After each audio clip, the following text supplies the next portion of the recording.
Volvemos con Sergio Valdés en zona del microcentro capitalino, ahora para medir o verificar cómo impacta la marcha campesina a los comercios de la zona. Sergio, te escuchamos, adelante. Sí, la situación está bastante complicada, como verán. Justamente en la esquina de Palma y 14 de mayo hay una tienda totalmente cerrada y hay funcionarios que están adentro y están diciéndome fuera de cámara por lo menos de que hay una orden de su propia dueña de no salir, después de que bajaron como ven la persiana y justamente hay un muchacho acá que es funcionario. Bueno, ¿hace cuánto no pueden salir? ¿Quieren salir ya?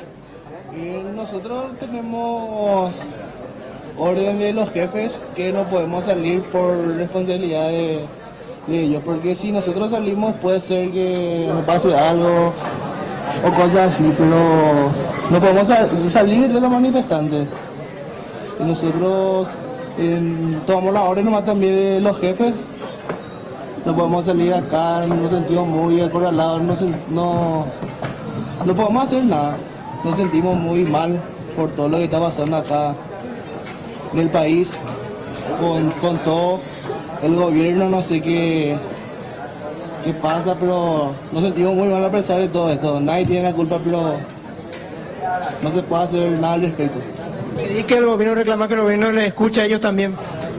Sí, que ojalá que solucionen todo, porque no podemos estar siempre así. No, nosotros tenemos nuestras responsabilidades también y no podemos seguir así tampoco.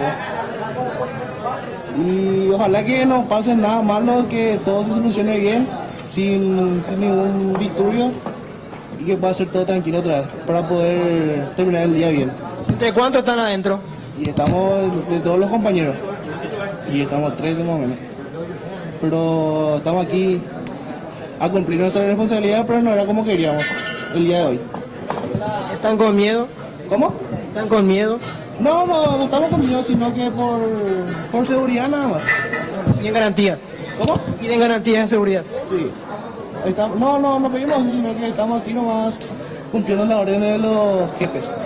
Bueno, esta es la versión entonces de uno de los empleados. Como verán, la persiana está prácticamente toda cerrada y estamos, fíjense, a un metro nada más, a un metro apenas de los campesinos y los policías que están custodiando, salvaguardando la seguridad también de terceros que no tienen nada que ver con la manifestación y están siendo afectados como los comerciantes también de toda calle Palma, que es un silencio, es una calle fantasma prácticamente.